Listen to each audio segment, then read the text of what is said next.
Salut YouTube et bienvenue sur Bingeflixers. Alors aujourd'hui nous allons parler d'une série disponible sur Apple TV+, une des meilleures séries à mon avis sur Apple TV+, il s'agit de For All Mankind. Donc c'est une série encensée par la critique et à mon avis c'est à raison parce que c'est une série que j'ai vraiment adorée. Même si au début j'ai quand même eu du mal à me lancer dedans, c'est vrai que les premiers épisodes prennent un peu leur temps malheureusement en tout cas, mais franchement, il faut s'accrocher parce que la suite est géniale.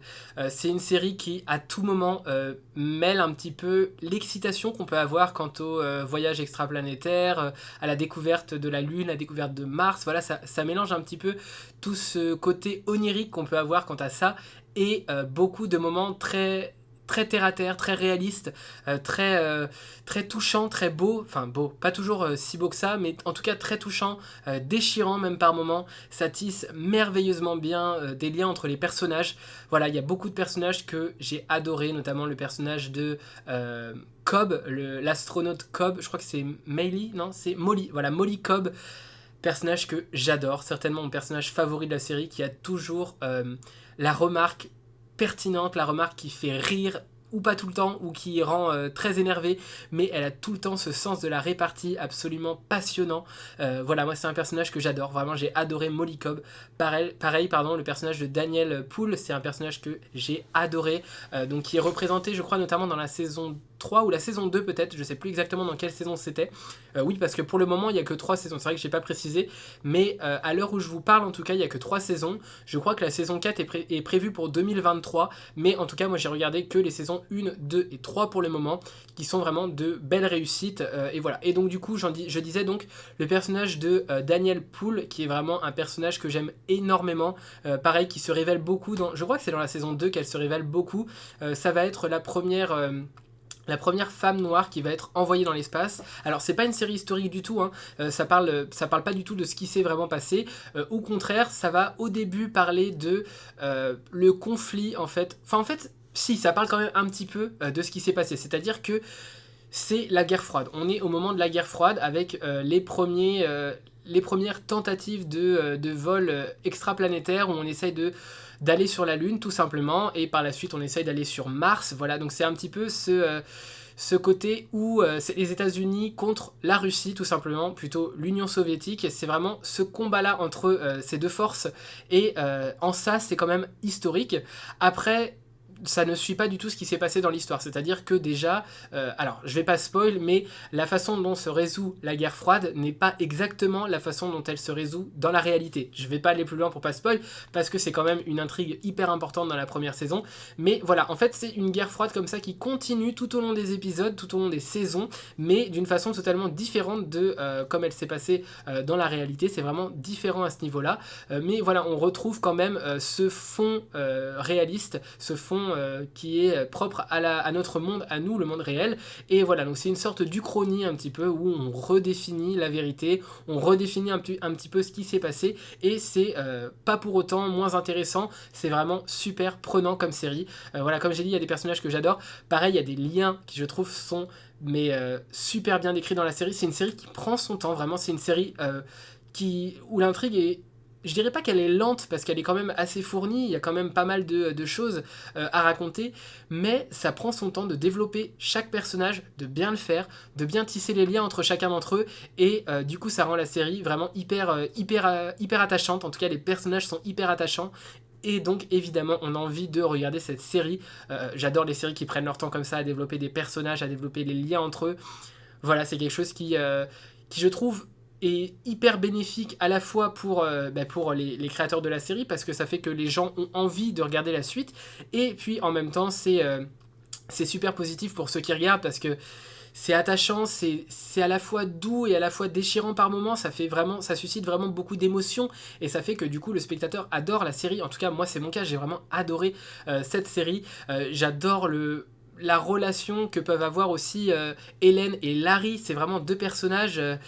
Alors je sais pas si c'est des personnages qui ont vraiment existé dans la réalité, parce qu'il y a quand même quelques personnages qui sont calqués de la réalité. Là, les personnages de Hélène et Larry, je trouve que c'est vraiment des personnages passionnants, des personnages très complexes, mais qui sont hyper touchants, je trouve, dans le développement qu'ils peuvent avoir. Je ne vais pas du tout spoil leur histoire, mais voilà, c'est en tout cas une histoire que moi j'ai beaucoup appréciée. Je trouve que c'est vraiment touchant, c'est vraiment beau, cette façon qu'ils ont, cette relation qu'ils ont entre eux, et la relation qu'ils peuvent avoir aussi avec les autres personnages autour. Voilà, j'en dis pas plus, mais voilà, c'est une histoire que j'ai vraiment trouvée. En fait, c'est For All Mankind, ça parle de conquête spatiale, mais c'est une série qui sait garder les pieds sur terre et nous raconter des histoires entre les personnages, des histoires qui tiennent debout, qui sont bien ficelées, qui sont prenantes, qui sont attachantes et qui sont intéressantes à regarder. C'est à la fois on va voler dans l'espace, on va voler, on va aller voir la Lune, on va être sur la Lune, on va habiter la Lune, on va habiter Mars, on va découvrir Mars, mais à la fois on va être 100% les pieds sur terre avec des histoires d'amour, avec des histoires d'amitié, avec des déchirements, des histoires qui se terminent, des liens qui se rompent, et c'est profondément humain en fait. Et c'est ça qui est, c'est vraiment ce contraste de la série qui nous fait à la fois rêver, mais en même temps qui nous ramène tout le temps les pieds sur terre, avec tout le temps des histoires de ce qui se passe sur terre. Et c'est ça que moi je trouve intéressant, c'est qu'il y a vraiment ces deux côtés. C'est pas une série qui va uniquement nous raconter la conquête spatiale, c'est une série qui va nous raconter la conquête spatiale, mais qui va toujours tirer l'attention des spectateurs vers ce qui se passe aussi dans le cœur des astronautes, qui va ramener le côté humain dans la série sans arrêt, et c'est vraiment super passionnant. En tout cas moi, c'est vraiment quelque chose que j'ai adoré, ce qui en fait pour moi une des meilleures séries, certainement dans le top 30 peut-être, je sais pas, de mes séries préférées, parce que voilà, j'adore la façon dont sont écrits les personnages, même les personnages de Edward Baldwin. Donc c'est le personnage principal, on va dire, Ed Baldwin, c'est son surnom, Ed. C'est vraiment un personnage principal, et c'est un acteur que j'aime pas plus que ça. C'est un acteur qui a aussi joué le rôle principal dans Altered Carbon, pardon. Mais c'est un personnage qui sourit jamais, qui laisse vraiment jamais transparaître ses émotions. Il a un peu un visage très figé, il fait très...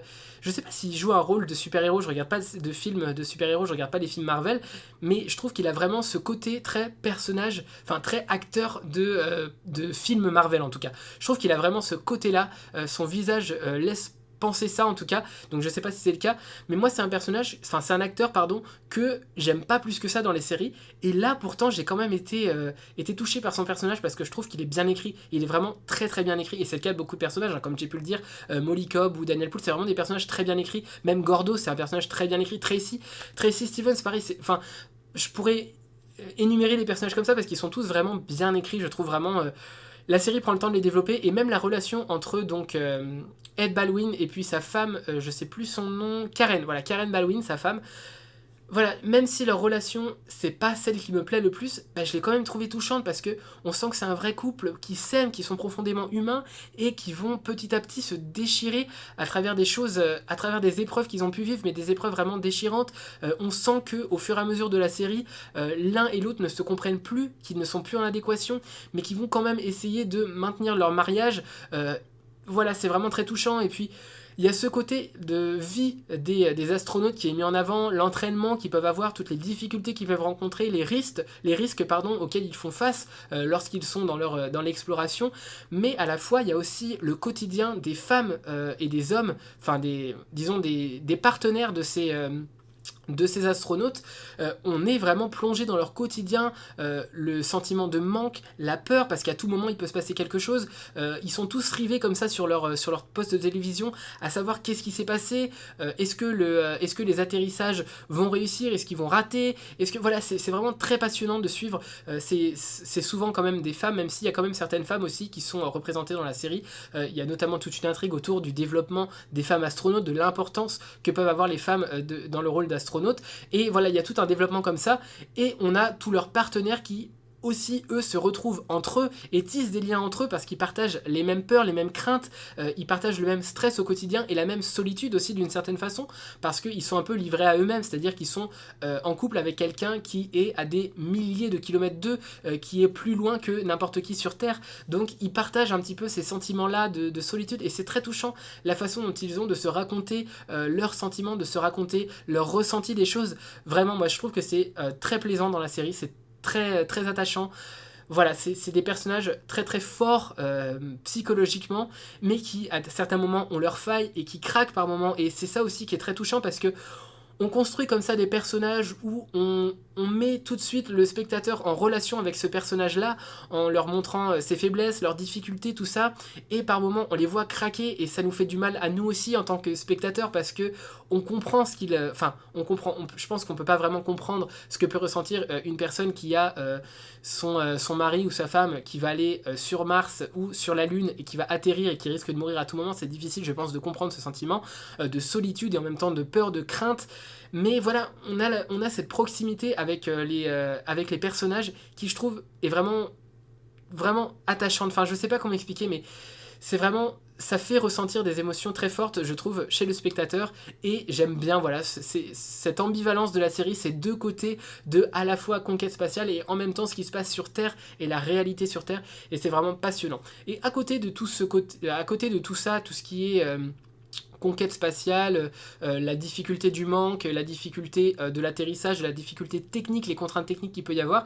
Il y a aussi toute une intrigue politique, parce que c'est en pleine guerre froide que ça se passe, donc il y a tout un complot politique, enfin pas forcément un complot, mais il y a vraiment toute une intrigue politique hyper intéressante, vraiment hyper bien construite, hyper intéressante, entre les États-Unis et l'URSS, qui vont notamment essayer de travailler en quinconce, qui vont essayer de travailler ensemble pour essayer de développer des moteurs et des fusées plus performantes, pour essayer d'aller plus loin dans l'exploration extraplanétaire, dans l'exploration du système solaire. Ils vont toujours essayer de dépasser les limites comme ça, et ils vont essayer...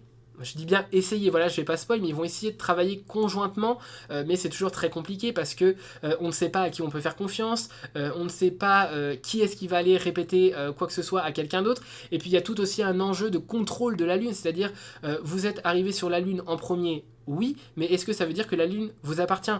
Est-ce que sur la Lune, on doit aussi définir des territoires qui appartiennent à un peuple ou à un autre ? Voilà, il y a tous ces enjeux-là, toutes ces questions-là qui sont posées et qui sont super intéressantes, parce que dans la série notamment, mais c'est pareil aussi dans la vraie vie, le premier intérêt, en tout cas la première motivation des personnes qui vont aller sur la Lune, c'est de découvrir un nouveau territoire et d'éviter de reproduire les erreurs qui ont été faites sur Terre, et d'en faire quelque chose de nouveau, donc quelque chose de mieux, de plus sain en tout cas, et c'est ce qu'ils vont essayer de faire.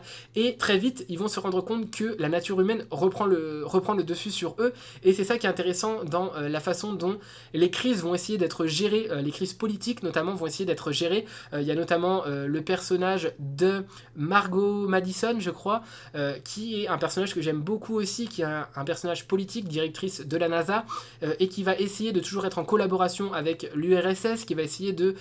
Voilà, qui va toujours essayer d'œuvrer dans l'intérêt des scientifiques, dans l'intérêt de la science, mais qui devra faire attention aussi de qui elle s'entoure, parce que c'est pas toujours évident de savoir à qui on peut faire confiance, comme j'ai pu le dire, et c'est vraiment central dans la série, notamment dans la saison 3, c'est là où c'est vraiment l'intrigue principale, ça se tourne vraiment en intrigue politique, même s'il y a toujours l'intrigue de la conquête spatiale qui est toujours mise en avant, il y a aussi tout ce côté politique qui prend de plus en plus d'importance et d'intérêt dans la série, et qui tient un peu le spectateur en haleine. Voilà, c'est vraiment une super série qui sait à la fois allier conquête spatiale, donc tous les passionnés d'espace, vous allez adorer, il y a de très belles images, vraiment, c'est très très beau, la façon dont c'est expliqué, je sais pas si scientifiquement c'est très précis, mais en tout cas ça a l'air très réaliste, très probable, même si, bon, c'est vrai qu'il y a certains côtés, notamment quand ils essayent de mettre en orbite un hôtel, bon... C'est vrai que ça paraît assez absurde, enfin pas absurde, mais ça paraît très compliqué, en tout cas dans le monde d'aujourd'hui. Mais voilà, il y a certaines technologies qui, bah c'est vrai, laissent un peu dubitatif sur leur probabilité de réalisation dans le monde réel. Mais voilà, après c'est une série aussi. Mais il y a tout ce côté voilà très exploration du système solaire, exploration spatiale, qui est vraiment intéressant. Donc tous les fans d'espace, je pense que vous allez adorer cette série. Et en même temps, il y a un côté très humain à la série, comme je l'ai expliqué à travers tous les personnages qui restent sur Terre, tous les scientifiques qui essayent d'aider les personnages qui vont aller sur la Lune, qui vont essayer d'aider les personnes qui sont aux côtés d'eux, qui vont essayer de développer les meilleurs moteurs possibles. Voilà, il y a tout ce côté un petit peu humain, la difficulté qu'il y a d'essayer d'avancer. Il y a plein d'intrigues secondaires hyper intéressantes avec des personnages, notamment Aleida, qui est pareil, un personnage hyper intéressant. J'adore le lien qu'elle a avec Margot Mathison. J'aime beaucoup le lien qu'elle a avec son père. C'est vraiment... Voilà, il y a beaucoup de choses très humaines qui se passent aussi dans la série, et c'est important et c'est intéressant dans cette série. En tout cas, Moi, je trouve que c'est quelque chose qui nous lie très fortement à la série et aux personnages et qui nous donne envie vraiment de regarder la suite. Et en plus de tout ça, il y a tout un complot politique, toute une intrigue politique hyper passionnante, pleine de suspense et où on ne sait jamais vraiment autour de qui on est, on ne sait jamais vraiment les intentions de fond des personnages. Et voilà, moi c'est une série que j'ai vraiment adorée. Même si on met un petit peu de temps à rentrer dans la série, hein, je le répète, accrochez-vous, les premiers épisodes ne sont pas faciles. La première saison, je l'ai trouvée peut-être pas moyenne, mais pas non plus excellente. Je dirais que c'est 7 sur 10. Vous voyez, c'est pas une série excellente au début, mais la saison 2 et la saison 3 sont vraiment des réussites pour moi. C'est vraiment des réussites incroyables. J'adore, vraiment, j'adore les tensions, les liens entre les personnages qui se créent et qui se déchirent. Je trouve que c'est merveilleusement écrit, merveilleusement tissé. J'adore cette série, voilà, je vous recommande de regarder For All Mankind, disponible sur Apple TV+. Faites bien attention à Apple TV+, parce que... faites bien attention, mais soyez à l'affût, parce qu'il y a souvent des offres qui proposent des mois gratuits d'abonnement à Apple TV+. J'ai moi-même pu bénéficier de 4 mois d'abonnement gratuit, donc n'hésitez pas, hein, surtout à bien faire attention, notamment sur Deal Labs. Je crois que c'est Deal Labs qui en font pas mal. Je me demande si en ce moment, il n'y a pas une offre en cours. Voilà, je suis pas sûr, mais en tout cas, il y en avait une en novembre, il y en avait une en janvier. Voilà, donc quand il y a des gros films ou des grosses séries qui sortent, ils essayent de proposer comme ça des mois gratuits. Voilà, c'est vrai que maintenant, il y a tellement de services SVOD que ça devient cher de tous les avoir. Donc quand on peut profiter de certains services gratuits, notamment Apple TV+, qui est quand même un service qui propose vraiment des séries de qualité. Hein. Vraiment, j'ai été surpris par la qualité de leurs séries. Ils en ont pas énormément, mais ils en ont une petite dizaine qui sont vraiment d'une excellente qualité. Moi, je trouve que c'est la patte vraiment Apple, en tout cas, qui se démarque des autres services en faisant des séries vraiment très qualitatives, un peu à la manière de HBO, voilà, qui font des séries vraiment très qualitatives et voilà. Et donc vous n'avez pas besoin non plus d'être abonné toute l'année parce qu'il n'y a pas des séries, il n'y a pas des sorties de manière très régulière. En tout cas, il y a des séries qui sortent régulièrement, mais si vous loupez 2-3 mois, c'est pas grave en fait, parce que vous allez pouvoir les rattraper avec des abonnements gratuits par la suite. Voilà, donc c'est une série Apple TV+, je le répète, c'est du nom de For All Mankind. Il y a 10 épisodes par saison, il y a 3 saisons pour l'instant, donc c'est quand même une série assez longue à regarder, mais voilà, qui est passionnante, vraiment passionnante. Je vous recommande hyper chaudement cette série, voilà, c'est une excellente série, For All Mankind, je vous recommande à tous. Je ne sais pas si vous avez regardé cette série, ni même ce que vous en avez pensé si vous l'avez regardée. En tout cas, n'hésitez pas à me faire part de vos avis dans les commentaires, c'est toujours un plaisir pour moi de débattre et de vous lire, et puis je vous dis à la prochaine pour une prochaine vidéo. Salut YouTube!